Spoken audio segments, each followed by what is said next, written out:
Olá, bem-vindos ao canal Falas do Henrique. Henrique sou eu.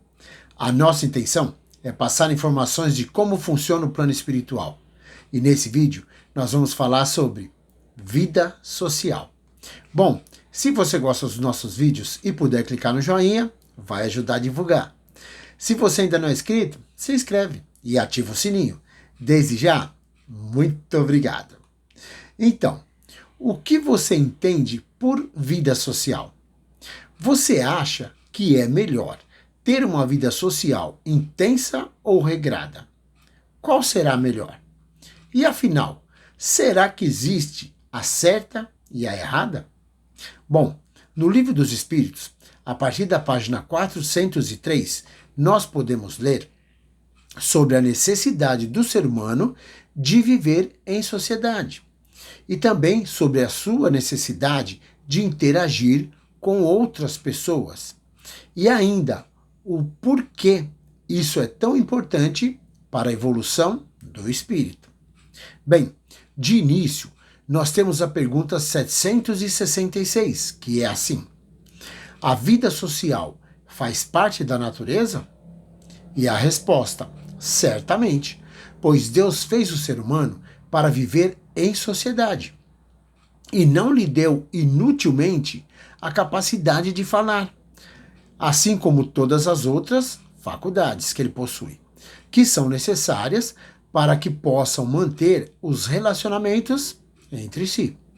Bom, por instinto, os seres humanos buscam a vida em sociedade e todos devem concorrer para o progresso uns dos outros, se ajudando mutuamente. O que não se pode fazer quando se vive em isolamento absoluto. Ou seja, o ser humano precisa progredir e, estando isolado, isso não lhe é possível, pelo motivo do indivíduo não dispor de todas as faculdades. E assim, ele precisa do contato com os outros seus semelhantes. E por não possuir as suas faculdades completas, ele precisa da união social, para que assim todos se completem e para que possam assegurar o bem-estar e o progresso mútuo. Pois dentro da união social, o indivíduo pode praticar as oportunidades de ajudar os seus semelhantes, mais necessitados ou não. E assim, ele desenvolve a sua capacidade de ser útil, através da prática da lei do amor e da caridade. Bom, como exemplos, nós podemos citar o do indiano Siddhartha Gautama, mais conhecido como o Buda, que foi príncipe de uma região ao sul do atual Nepal, e que por isso mesmo vivia numa espécie de isolamento dentro do seu palácio luxuoso, onde só tinha contato com as coisas boas da vida.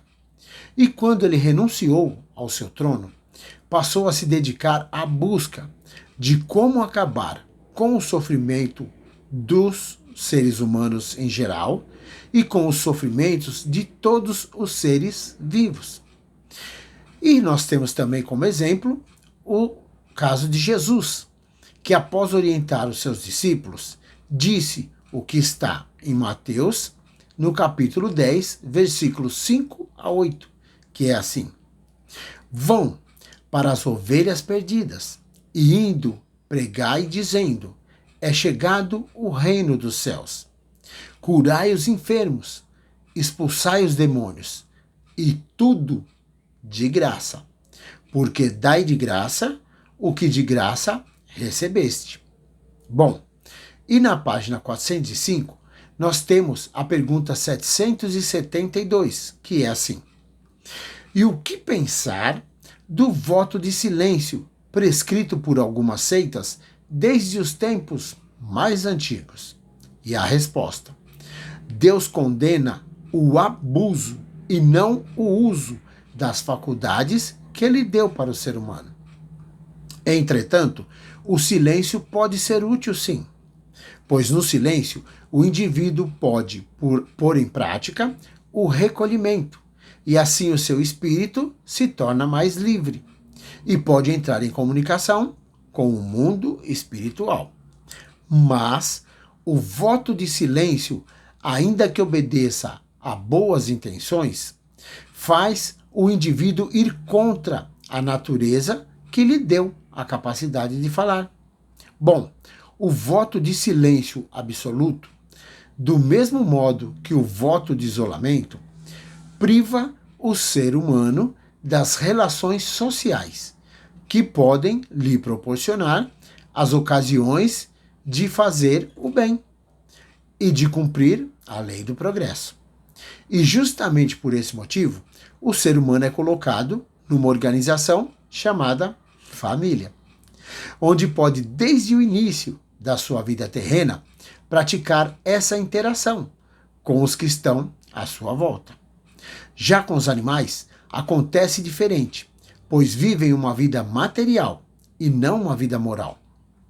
A ternura da mãe para os seus filhotes tem por princípio o instinto de conservação dos seres que ela pariu.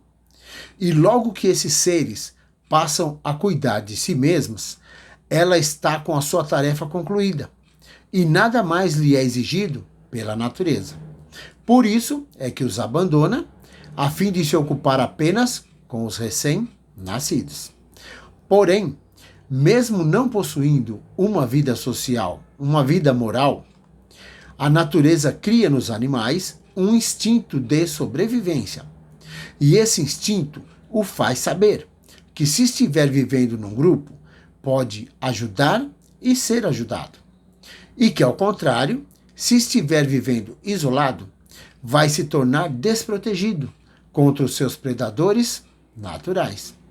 Bem, e essa é a grande diferença entre o ser humano e o animal, pois para o ser humano, além das necessidades físicas, existe a necessidade de progredir. Bom, dessa forma, nós podemos ver que os laços sociais são necessários ao progresso e que os laços da família tornam-se os primeiros e mais importantes laços sociais, porque são importantes para a formação do indivíduo. E com isso, os seres humanos aprendem a amar-se como irmãos. Bem, o ser primitivo, que vivia nas cavernas, era semelhante aos seres irracionais. Por esse motivo, faltava-lhe o senso de moral e o de convivência em sociedade. Logo, sem os laços familiares que o ser humano desenvolveu através dos séculos, nós nos tornaríamos semelhantes aos seres primitivos. Em outras palavras, quando o ser humano começa a fazer parte de um grupo, começa a praticar a convivência com as diferenças, pois cada ser humano é único e sempre tem o que ensinar e o que aprender. Mas quando ele se priva das convivências, ele interrompe esse fluxo.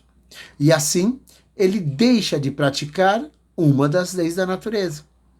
Pois assim como a semente precisa do solo para se transformar numa árvore, e assim como o solo precisa da chuva para poder germinar a semente, tudo se completa na natureza. Pois uma coisa gera a outra. E tudo gera a transformação. E por isso, em tudo é necessário o equilíbrio, para que as coisas sigam o seu fluxo natural.